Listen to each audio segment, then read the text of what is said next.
നമ്മുടെ ശരീരത്തിൽ പല രോഗങ്ങൾ ഉണ്ടാകുന്നതിന് മുമ്പ് തന്നെ നമ്മുടെ ശരീരം പല ലക്ഷണങ്ങൾ കാണിക്കാറുണ്ട്. നമ്മൾ ശ്രദ്ധിക്കാതെ പോകുമ്പോഴാണ് നമുക്ക് പല രോഗങ്ങളിലേക്ക് എത്തിച്ചിരുന്നത്.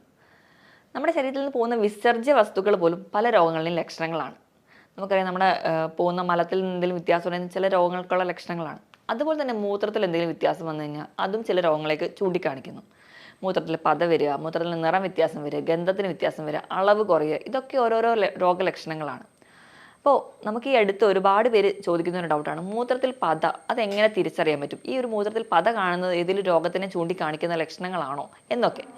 ഈ വീഡിയോയിലൂടെ നമുക്ക് മൂത്രത്തിൽ പത ഉണ്ടാവാനുള്ള കാരണങ്ങൾ എന്തൊക്കെയാണ്, നമുക്ക് എങ്ങനെ ഇതൊക്കെ ശ്രദ്ധിക്കണം, എന്തൊക്കെ ടെസ്റ്റുകൾ ചെയ്യണമെന്ന് ഡീറ്റെയിൽഡ് ആയിട്ട് നോക്കാം. ഞാൻ ഡോക്ടർ പ്രിയ, QNB ഹെൽത്ത് കെയറിലെ ഹോമിയോപ്പതിക് ഫിസിഷ്യനാണ്.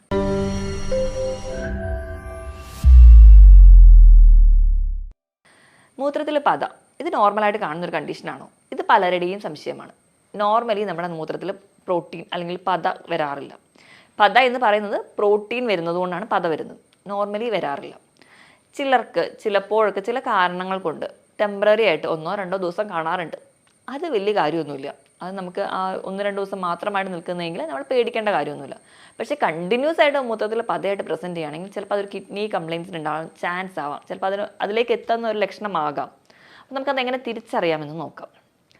നോർമലി നമുക്കറിയാം, നമ്മുടെ കിഡ്നി എന്ന് പറയുന്നത് നമ്മുടെ വീട്ടിൽ ചായയൊക്കെ അരിക്കാൻ ഉപയോഗിക്കുന്ന ഒരു അരിപ്പ പോലെയാണ്. അപ്പോൾ ഈ അരിപ്പയിലോട്ട് വന്ന് വീഴുന്നതെന്ന് പറഞ്ഞാൽ നമ്മുടെ ശരീരത്തിലെ രക്തമാണ്. നോർമലി നമ്മുടെ ശരീരത്തിലൊരു 4.5 to 5 ലിറ്റർ ബ്ലഡ് ഉണ്ട്. അപ്പോൾ ഈ ഒരു ബ്ലഡ് നോർമലി നിർത്താൻ വേണ്ടി, അല്ലെങ്കിൽ ആ ഒരു ലെവൽ മെയിൻറ്റെയിൻ ചെയ്യാൻ നമ്മുടെ രക്തത്തിൽ പ്രോട്ടീൻസ് ഉണ്ട്. നോർമലി കാണുന്ന അല്ലെങ്കിൽ കൂടുതലായി കാണുന്ന പ്രോട്ടീൻ എന്ന് പറയുന്നത് ആൽബുമിനും ഗ്ലോബുലിനുമാണ്. അപ്പോൾ കൂടുതലായിട്ട് കാണുന്നത് ആൽബുമിനാണ്. നമ്മുടെ ശരീരത്തിൽ മറ്റ് പല ഓർഗൻസിലും അല്ലെങ്കിൽ മറ്റ് പല ആവശ്യങ്ങൾക്കും ഈ പ്രോട്ടീൻ ഉണ്ട്. മസിൽസിലും മുടിയിലും അങ്ങനെ പല നഖത്തിലൊക്കെ പ്രോട്ടീൻസ് ഉണ്ട്. അപ്പോൾ അങ്ങനെ നമ്മുടെ ശരീരത്തിൽ അല്ലെങ്കിൽ നമ്മുടെ രക്തത്തിൽ കാണുന്ന ഒരു പ്രോട്ടീനാണ് ആൽബുമിൻ. ആൽബുമിൻ എന്ന് പറഞ്ഞാൽ നമ്മുടെ മുട്ടയുടെ വെള്ള, അതാണ് ശരിക്കും ഈ ആൽബുമിൻ എന്ന് പറയുന്നത്. അപ്പോൾ ഈ പറയുന്ന പ്രോട്ടീൻ പല കാരണങ്ങൾ കൊണ്ട് നമ്മുടെ കിഡ്നി എന്ന് പറയുന്ന ഈ യൂണിറ്റ് അല്ലെങ്കിൽ നെഫ്രോൺ എന്ന് പറയുന്ന ഈ യൂണിറ്റിലൂടെ അരിച്ചു പോകുമ്പോൾ നോർമലി അത് അരിപ്പയിലൂടെ കടന്നു പോകാറില്ല. മറ്റ് പല കാരണങ്ങൾ അല്ലെങ്കിൽ എന്തെങ്കിലും രോഗങ്ങളുടെ തുടക്കത്തിലോ അല്ലെങ്കിൽ എന്തെങ്കിലും ഒരു ചെറിയ ഡയലേഷൻ അല്ലെങ്കിൽ കൺട്രാക്ഷൻ ആ ഒരു നെഫ്രോണിൽ വരുന്നതിൻ്റെ ഭാഗമായിട്ട് പ്രോട്ടീൻ മൂത്രത്തിലേക്ക് എത്തുകയും അതാണ് നമ്മൾ മൂത്രം ഒഴിക്കുമ്പോൾ പതയായിട്ട് പ്രസൻറ്റ് ചെയ്യാറ്. അപ്പോൾ ഒരുപാട് പേർക്ക് ഡൗട്ടുള്ളൊരു കാര്യമാണ്. അതുപോലെ ഈ പത എന്ന് പറയുന്നത് എന്താണ്, അല്ലെങ്കിൽ നമ്മൾ ഇപ്പം പത എന്ന് പറയുന്നത് നമ്മൾ ആദ്യം തന്നെ വിചാരിക്കുന്നത് സോപ്പിൻ്റെ പത പോലെ നിൽക്കുമോ, അല്ലെങ്കിൽ ഇതെന്താണ് പ്രസൻറ്റ് ചെയ്യുന്നതെന്ന്. അപ്പോൾ ഇത് തിരിച്ചറിയാൻ വേണ്ടി, അല്ലെങ്കിൽ നിങ്ങളുടെ മൂത്രത്തിലെ പത ഒരു പ്രശ്നമാണോ എന്നറിയണമെങ്കിൽ നമ്മൾ മുട്ട പൊട്ടിച്ചിട്ട് മുട്ടയുടെ വെള്ളം മാത്രം എടുക്കുക. അതായത് ഇതിലാണല്ലോ ആൽബുമിൻ, ഇത് നല്ലപോലെ ബീറ്റ് ചെയ്തിട്ടുണ്ടെങ്കിൽ അത് നല്ല രീതിയിലൊരു പതയായിട്ട് പ്രസൻറ്റ് ചെയ്യും. അപ്പം അവിടെ എന്ന് പറഞ്ഞാൽ ബബിളൊക്കെ കുറച്ച് ഹാർഡായിട്ടായിരിക്കും. ഈ ഒരു ഫീച്ചറായിട്ടാണ് നിങ്ങൾ മൂത്രം ഒഴിക്കുന്നതെങ്കിൽ പ്രസൻറ്റ് ചെയ്യുന്നതെങ്കിൽ നിങ്ങൾക്ക് മൂത്രത്തിലൂടെ ആൽബുമിൻ ലോസ് ഉണ്ട്. അതായത് ഈ ഒരു ബബിളൊക്കെ ഉണ്ടെങ്കിലും, അപ്പോൾ നമ്മൾ മൂത്രം ഒഴിക്കുമ്പോൾ ആ ഒരു ക്ലോസറ്റിന് ചുറ്റുമായിട്ട് ഈ ഒരു ബബിൾ 2 മുതൽ 3 സെക്കൻഡ് വരെ പൊട്ടാതെ നിൽക്കുന്നുണ്ടെങ്കിൽ, ഒരു ഹാർഡ് ബബിളായിട്ട് നിൽക്കുന്നുണ്ടെങ്കിൽ ആൽബുമിൻ ലോസ് അവിടെ ഉണ്ട്. അതല്ലാത്ത രീതിയിൽ ചെറിയ രീതിയിലൊക്കെ പത വരുന്നതെങ്കിൽ അത് വലിയ കാര്യമായിട്ടൊന്നും എടുക്കേണ്ട കാര്യമില്ല. അതുപോലെ തന്നെ 1-2 ദിവസം പത കണ്ടു എന്നോർത്തും വലുതായിട്ടൊന്നും പേടിക്കേണ്ട. നമ്മളൊന്ന് റൂൾ ഔട്ട് ചെയ്തെടുത്താൽ മതി. അപ്പം ഇങ്ങനെയൊക്കെ ഉണ്ടെങ്കിൽ, അപ്പം ഈ പറഞ്ഞ രീതിയിൽ പത കാണുന്നുണ്ട്, അത് പല കാരണങ്ങൾ കൊണ്ട് ഉണ്ടാവാം. ഇപ്പോൾ ഒന്നാമതായിട്ട് പറയുകയാണെങ്കിൽ ഈ കിഡ്നിയിലെ രോഗങ്ങൾ കൊണ്ടുണ്ടാവാം. ഇതല്ലാതെ തന്നെ 1-2 ദിവസം മാത്രം വന്നു പോകുന്നെങ്കിൽ ചിലപ്പോൾ ഒരു മൂത്രത്തിൽ പഴുപ്പിൻ്റെ ഒരു സ്റ്റാർട്ടിങ് സ്റ്റേജ് കാണിച്ചതാവാം.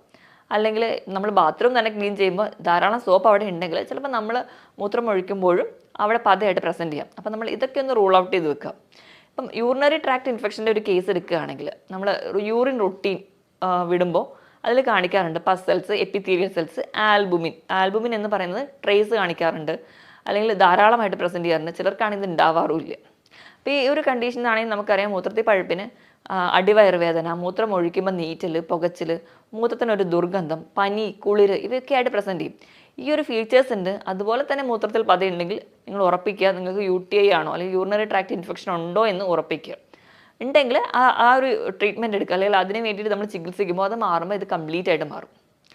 ഇതല്ലാതെ മൂത്രത്തിൽ പത വരാനൊരു ചാൻസ് എന്ന് പറഞ്ഞാൽ BP പെട്ടെന്ന് കുറയുന്ന ആൾക്കാർക്ക്, BP പെട്ടെന്ന് ഡൗൺ ആയി പോകും, അതായത് മെയിൻറ്റെയിൻ ചെയ്യാൻ പറ്റാത്തൊരു കണ്ടീഷൻസ് ഒക്കെ ആണെങ്കിൽ അവിടെയും മൂത്രത്തിൽ പതയായിട്ട് പ്രസൻറ്റ് ചെയ്യുന്നത് നമുക്ക് കാണാം. പിന്നെ ഈ മൂത്രത്തിൽ പത വരാനുള്ളൊരു കണ്ടീഷൻ ഉണ്ടെങ്കിൽ നിങ്ങൾ വേണ്ട രീതിയിൽ വെള്ളം കുടിക്കുന്നില്ല.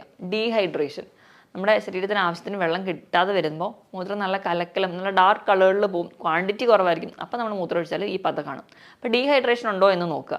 നിങ്ങളുടെ ബോഡി വെയിറ്റിനനുസരിച്ച് തന്നെ നിങ്ങൾ കൃത്യമായിട്ട് വെള്ളം കുടിക്കുക. നിങ്ങൾക്ക് എത്രയാണോ ബോഡി വെയിറ്റ് 25 കിലോയ്ക്ക് 1 ലിറ്റർ എന്ന കണക്ക് നല്ലപോലെ വെള്ളം കുടിക്കുകയാണെങ്കിൽ ഒരു പരിധി വരെ ഈ ഒരു പ്രശ്നങ്ങൾ ഉണ്ടാവാതിരിക്കും. ഇതല്ലാതെ തന്നെ മറ്റൊരു കാരണം എന്ന് പറഞ്ഞാൽ വൈറൽ ഇൻഫെക്ഷൻസ് എന്തെങ്കിലും വന്നിട്ടുണ്ടെങ്കിൽ ഡെങ്കു, ഈ അടുത്ത് വന്നിട്ടുള്ള കൊറോണ പോലുള്ള ഇൻഫെക്ഷൻസ് ഒക്കെ വരുമ്പോൾ നമ്മുടെ ഈ കിഡ്നിയുടെ യൂണിറ്റ് ആയിട്ടുള്ള നെഫ്രോൺ അതിനകത്ത് ഉണ്ടാകുന്ന ട്യൂബ്യൂൾസിനും അല്ലെങ്കിൽ ഈ ഒരു അരിപ്പയ്ക്കൊക്കെ ചെറിയ ഡയലേഷനൊക്കെ വരാം. അതിൻ്റെ ഭാഗമായിട്ടും ചെറിയ രീതിയിൽ അല്ലെങ്കിൽ ചെറിയ തോതിലൊക്കെ ആൽബുമിൻ ലോസ് വരികയും അത് മൂത്രത്തിന് പത ഉണ്ടാവാനുള്ളൊരു കാരണമുണ്ട്.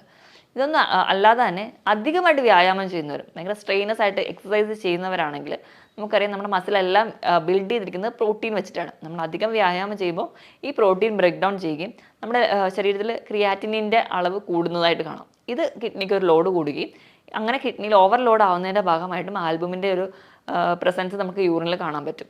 ഇതും ഇങ്ങനെ സ്ട്രെയിനസ് എക്സസൈസ് ചെയ്യുന്നവരാണെങ്കിൽ ഇതും മൂത്രത്തിന് പത ഉണ്ടാവാനുള്ള കാരണമാണ്. അധികമായിട്ട് പ്രോട്ടീൻ കഴിക്കുന്നവർക്ക് നമുക്ക് അറിയാം, പ്രോട്ടീൻ എന്ന് പറയുമ്പോൾ വെജിറ്റബിൾ പ്രോട്ടീനും ഉണ്ട്, അനിമൽ പ്രോട്ടീനും ഉണ്ട്. വെജിറ്റബിൾ പ്രോട്ടീനിൽ വരുവാണെങ്കിൽ പയർ, കടല, പരിപ്പ്, കൂണ് ഇവയെല്ലാം വെജിറ്റബിൾ പ്രോട്ടീനിലോട്ട് പോകും. സോയ, ഇനി അനിമൽ പ്രോട്ടീനാണ് ഇറച്ചി, മീൻ, റെഡ് മീറ്റുകളും എല്ലാം പെടുന്നത് നമുക്കറിയാം. അതുപോലെ തന്നെ മുട്ട, ഇതൊക്കെ നമുക്ക് പ്രോട്ടീനാണ്. ഇത് സ്ഥിരമായിട്ട് കഴിക്കുകയും അധികമായിട്ട് കഴിക്കുകയും ഒക്കെ ചെയ്യുന്നവരാണെങ്കിൽ അതും നമുക്കൊരു പരിധി വരുമ്പോൾ, പരിധിയിൽ അധികമായി കഴിയുമ്പോൾ ആൽബുമിൻ്റെ പ്രസൻസ് നമുക്ക് യൂറിനിൽ കാണാൻ പറ്റും. ഇത് കൂടാതെ തന്നെ നമ്മൾ അമിതമായിട്ട് ടെൻഷനോ സ്ട്രെസ്സോ ഒക്കെ ഉള്ളവരാണെങ്കിൽ അത് നമുക്കൊരു പരിധി വരെ ഇങ്ങനെ മൂത്രത്തിൽ പത വരാൻ കാരണമാകുന്നുണ്ട്. കാരണം ടെൻഷൻ ഹോർമോൺ അല്ലെങ്കിൽ സ്ട്രെസ് ഉണ്ടാവുന്ന ഹോർമോൺ എന്ന് പറയുന്നത് അഡ്രിനാലിൻ. ഇതുണ്ടാക്കുന്നത് അഡ്രിനൽ ഗ്ലാൻസിൽ നിന്നാണ്. ഈ ഗ്രന്ഥി ഇരിക്കുന്നത് നമ്മുടെ കിഡ്നിയുടെ തൊട്ട് മുകളിലാണ്. അപ്പം ഇതിൽ നിന്ന് ഒരുപാട് ഹോർമോൺസ് ഉണ്ടാവുകയും ഇത് നമ്മുടെ ശരീരത്തിന് മൊത്തത്തിലൊരു സ്ട്രെസ് ഉണ്ടാക്കുകയും ഇത് കിഡ്നിക്ക് ഒരു ലോഡ് കൂട്ടുകയും ചെയ്യും. അപ്പം നമ്മുടെ കിഡ്നി എന്ന് പറയുമ്പോൾ ആദ്യം അരിപ്പയാണ്. ആ അരിപ്പയിലൂടെ കടന്നു പോകുമ്പോൾ കിഡ്നിക്ക് ഉണ്ടാകുന്ന ഒരു സ്ട്രെസ് കാരണം കറക്റ്റായിട്ടൊരു ഫിൽറ്ററിങ് പ്രോസസ്സ് നടക്കാതെ വരികയും ആൽബുമിൻ മൂത്രത്തിൽ ഉണ്ടാവുകയും ചെയ്യും. ഇതല്ലാതെ മൂത്രത്തിൽ കല്ലുള്ളവർക്കാണെങ്കിൽ മൂത്രത്തിൽ കല്ല് പ്രസൻറ്റ് ചെയ്യുമ്പോൾ നമുക്കറിയാം ഒരു സ്കാനിൽ കല്ല് പ്രസൻറ്റ് ചെയ്യാം. അതല്ലാതെ നമുക്ക് നടുവേദന, ആ വേദന വയറിൻ്റെ മുൻപിലേക്ക് അടിവയറിലേക്കോട്ട് റേഡിയേറ്റ് ചെയ്ത് വരുന്നത് കാണാം. ഇങ്ങനെ ഈ മൂത്രത്തിൽ കല്ലുള്ളവരാണെങ്കിൽ ഈ കല്ല് നിൽക്കുന്നത് കൊണ്ട് കറക്റ്റായിട്ടൊരു യൂറിനറി ഔട്ട്ഫ്ലോ വരില്ല. തന്നെ കിഡ്നിക്ക് കറക്റ്റായിട്ട് ഫങ്ഷൻ ചെയ്യാൻ പറ്റാതെ വരും. അതിൻ്റെ ഭാഗമായിട്ടൊക്കെ ഇങ്ങനത്തെ കംപ്ലയിൻറ്റ്സ് വരാം. ഇത് അല്ലാതെ പെയിൻ കില്ലേഴ്സ് സ്ഥിരമായിട്ട് കഴിക്കുന്നവർ, എന്തെങ്കിലും ഒരു വേദനയ്ക്ക് വേണ്ടി സ്വയം ചികിത്സിക്കാൻ വേണ്ടി പെയിൻ കില്ലേഴ്സൊക്കെ ഒരുപാട് ഡിപ്പെൻഡ് ചെയ്യുന്നവരാണെങ്കിൽ അത് കിഡ്നിയെ ബാധിക്കാം. അതുവഴിയും ഈ കംപ്ലയിൻറ്റ്സ് ഉണ്ടാകും. ഇതല്ല ചില പാരമ്പര്യമായിട്ട് കിഡ്നി രോഗങ്ങളുള്ളവർ, ചില auto immune conditions. Auto immune എന്ന് പറഞ്ഞാൽ നമ്മുടെ ശരീരം നമ്മളെ തന്നെ ഉപദ്രവിക്കുന്ന അല്ലെങ്കിൽ ദ്രോഹിക്കുന്ന രീതിയിലുണ്ടാകുന്ന അസുഖങ്ങളെയാണ് നമ്മൾ ഓട്ടോ ഇമ്മ്യൂൺ എന്ന് പറയും. ഇങ്ങനത്തെ ചില രോഗങ്ങൾ SLE അല്ലെങ്കിൽ മറ്റ് പല രോഗങ്ങളും ഓട്ടോ ഇമ്മ്യൂണാണ്. ഇവ ഉണ്ടെങ്കിലും ഒരു പരിധി വരെ നമുക്ക് കിഡ്നീനെ ബാധിക്കുന്നത് കൊണ്ട് നമുക്ക് കിഡ്നി രോഗങ്ങൾ ഉണ്ടാകും. ഇതൊക്കെയാണ് പ്രധാനമായിട്ടും നമുക്ക് ഈ മൂത്രത്തിൽ പത വരാനുള്ള കാരണങ്ങൾ. ചില മരുന്നുകൾ കഴിക്കുന്നതിൻ്റെ ഭാഗമായിട്ടും ആൻറ്റിബയോട്ടിക്സോ ഒക്കെ എടുക്കുന്ന സമയത്തും ടെമ്പററി ആയിട്ട് മൂത്രത്തിൽ പത പ്രസൻറ്റ് ചെയ്യാറുണ്ട്. ഇത് കൂടാതെ തന്നെ നമ്മുടെ ക്ലൈമറ്റിന് എന്തെങ്കിലും ചേഞ്ച് ചെയ്യുന്നത്, ഇപ്പോൾ തണുപ്പ് കാലമൊക്കെ ആയാൽ പോലും മൂത്രത്തിലൊരു പത പ്രസൻറ്റ് ചെയ്യാറ്. ഇതൊക്കെയാണ് നോർമലി കിഡ്നിയിൽ പ്രശ്നങ്ങളോ അല്ലെങ്കിൽ മറ്റ് പല പ്രശ്നങ്ങൾ കൊണ്ട് മൂത്രത്തിൽ പത ഉണ്ടാവാനുള്ള കാരണങ്ങൾ. ഇനി ഇങ്ങനത്തെ എന്തെങ്കിലും പ്രശ്നങ്ങളുണ്ടെങ്കിൽ നിങ്ങൾ ഏറ്റവും നല്ലതെന്ന് ഒരു ഡോക്ടറുടെ കൺസൾട്ടേഷൻ എടുക്കുക. അപ്പോൾ ഡോക്ടറുടെ അഡ്വൈസ് പ്രകാരം നിങ്ങൾ ചികിത്സ കണ്ടിന്യൂ ചെയ്യുന്നതാണ് ഏറ്റവും നല്ലത്. അപ്പോൾ നിങ്ങൾക്ക് ഇങ്ങനത്തെ ഡൗട്ട് എന്തെങ്കിലും ഉണ്ടെങ്കിൽ നമ്മൾ ഡോക്ടറെ ചെല്ലുമ്പോൾ ഡോക്ടർ പറയുന്ന ഒന്നാമത്തെ ടെസ്റ്റ് എന്ന് പറഞ്ഞാൽ യൂറിൻ സ്പോട്ട് ടെസ്റ്റാണ്. ആൽബുമിൻ്റെ സ്പോട്ട് ടെസ്റ്റ് ചെയ്യുകയാണെങ്കിൽ ഒരു 20 മുതൽ ഒരു 200 മില്ലിഗ്രാം ഒക്കെ വരുമ്പോഴത്തേ തന്നെ അതൊരു നമ്മൾ പേടിക്കേണ്ട ഒരു കണ്ടീഷൻസിലോട് എത്തിയിട്ടുണ്ട്. ഒരു 20 മില്ലിഗ്രാം ഒക്കെ ആണെങ്കിൽ നമുക്ക് നോർമലാക്കി നിർത്താം. 20 മുതൽ 200 വരെ അതൊരു ഒബ്സർവ് ചെയ്യേണ്ട അല്ലെങ്കിൽ നമ്മൾ റുട്ടീനായിട്ട് ചെക്കപ്പ് ചെയ്യേണ്ട ഒരു സ്റ്റേറ്റാണ്. 200-ന് മുകളിൽ എത്തിയിട്ടുണ്ടെങ്കിൽ അതൊരു സീരിയസ് കണ്ടീഷനിലോട്ട് പോകാറുണ്ട്. ഇനി രണ്ടാമത് നമ്മൾ ചെക്ക് ചെയ്യുന്നതെന്നുണ്ടെങ്കിൽ ആൽബുമിൻ ക്രിയാറ്റിനിൻ റേഷ്യോ ചെക്ക് ചെയ്യാറുണ്ട്. അപ്പം അത് നമ്മൾ ഈ 2 ടെസ്റ്റുകളും ചെയ്തിട്ടാണ് മെയിൻലി എന്തുകൊണ്ടാണ് പത ഉണ്ടാവുന്നതെന്ന് നോക്കാറ്. അപ്പം അത് എന്താണെന്ന് കണ്ടിട്ട് അത് റൂൾ ഔട്ട് ചെയ്യാണ് ചെയ്യാറ്. അപ്പോൾ ഈ പറയുന്ന രീതിയിൽ ഇപ്പം മൂത്രത്തിൽ ഈ പത പ്രസൻറ്റ് ചെയ്യുന്നുണ്ട്, അതിനോടൊപ്പം തന്നെ നിങ്ങൾക്ക് കാലിൽ നീര്, മുഖത്ത് മൊത്തത്തിലൊരു പഫിനെസ്, ഒരു നീർക്കോളുണ്ട്, നിങ്ങൾക്ക് മൈൻഡാണെങ്കിലും ഒരു കൺഫ്യൂഷൻ സ്റ്റേറ്റ് ആണ്, നിങ്ങൾക്ക് ഒന്നിലും ഉറപ്പിക്കാൻ പറ്റുന്നില്ല, അങ്ങനത്തെ ചില ലക്ഷണങ്ങൾ കാണുന്നുണ്ട്. ഉറക്കം വരുന്നില്ല, പക്ഷെ പകൽ സമയത്ത് കിടക്കുമ്പോൾ ഭയങ്കരമായ ക്ഷീണമുണ്ട്, പക്ഷെ ഉറങ്ങാൻ പറ്റുന്നില്ല. വായിൽ നിന്ന് എന്തെങ്കിലും ദുർഗന്ധമായിട്ട് പ്രസൻറ്റ് ചെയ്യുക, നിങ്ങളുടെ ശ്വാസത്തിന് തന്നെ എന്തെങ്കിലും ദുർഗന്ധം പ്രസൻറ്റ് ചെയ്യുക, ഭയങ്കരമായ ക്ഷീണം തോന്നുക, ഇങ്ങനെ മൂത്രത്തിന് അളവ് കുറയുക, ഇങ്ങനത്തെ ചില ലക്ഷണങ്ങൾ കൂടി ഉണ്ടെങ്കിൽ നിങ്ങൾ വെയിറ്റ് ചെയ്യാതെ തന്നെ എപ്പോഴും ഒരു ഡോക്ടറുടെ കൺസൾട്ടേഷൻ എടുക്കണം. കാരണം ഇത് ചിലപ്പോൾ നിങ്ങൾക്ക് കിഡ്നി രോഗം ഉള്ളതുകൊണ്ടാവും.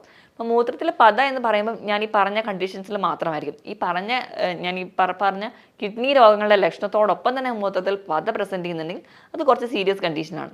അപ്പോൾ അങ്ങനെ എന്തെങ്കിലും ഉണ്ടെങ്കിൽ നിങ്ങൾ എത്രയും പെട്ടെന്ന് ഒരു ഡോക്ടറുടെ കൺസൾട്ടേഷൻ എടുക്കേണ്ടതാണ്. ഇനി നമുക്ക് ഈ മൂത്രത്തിൽ പത ഉള്ളത് എന്തുകൊണ്ടാണെന്ന് തിരിച്ചറിഞ്ഞാൽ, ഇപ്പോൾ UTI പോലുള്ള ഒരു കണ്ടീഷനാണെങ്കിൽ നമ്മൾ അത് മാനേജ് ചെയ്യാൻ വേണ്ടി നോക്കുക. ധാരാളം വെള്ളം എപ്പോഴും കുടിക്കാൻ വേണ്ടി ശ്രദ്ധിക്കുക. നിങ്ങളുടെ വെയിറ്റിനനുസരിച്ച് തന്നെ നല്ലപോലെ വെള്ളം കുടിക്കുക. ഇനി ഇത് കൂടാതെ തന്നെ മദ്യപാനം അല്ലെങ്കിൽ പുകവലി പോലെയുള്ള ശീലങ്ങളുണ്ടെങ്കിൽ അത് നമ്മുടെ ബോഡീനെ ഡീഹൈഡ്രേറ്റ് ചെയ്യും. അപ്പോൾ അങ്ങനെ ശീലമുള്ളവരാണെങ്കിൽ അത് നിർത്തിയാൽ തന്നെ, കഫീൻ അല്ലെങ്കിൽ കോള പോലുള്ള ഡ്രിങ്ക്സ് കഴിക്കുന്നവരാണെങ്കിൽ അതും ബോഡീനെ ഡീഹൈഡ്രേഷൻ വരികയും അത് കിഡ്നിക്ക് സ്ട്രെസ് കൂട്ടുകയും അതുവഴിയും പത വരാൻ ചാൻസ് ഉണ്ട്. അപ്പോൾ ഇങ്ങനെയൊക്കെ ബുദ്ധിമുട്ടുണ്ടാണെങ്കിൽ നിങ്ങൾ മാക്സിമം അതൊക്കെ അവോയ്ഡ് ചെയ്യുക. കുറച്ചുകൂടെ ഹെൽത്തി ആയിട്ട് ഇരിക്കാൻ വേണ്ടി വ്യായാമം കൃത്യമായിട്ട് ചെയ്യുക. കൃത്യമായിട്ട് ഉറങ്ങുകയാണെങ്കിൽ ഒരു പരിധി വരെ നമ്മുടെ ശരീരത്തിൽ ഉണ്ടാകുന്ന നീർക്കെട്ടുകളോ നമ്മുടെ കിഡ്നിയിൽ ഉണ്ടാകുന്ന നീർക്കെട്ടുകളോ തടയാൻ പറ്റും. ഇനി മറ്റൊരു ഹെൽത്ത് ടോപ്പിക്കുമായിട്ട് വീണ്ടും കാണുന്നത് വരെ നന്ദി.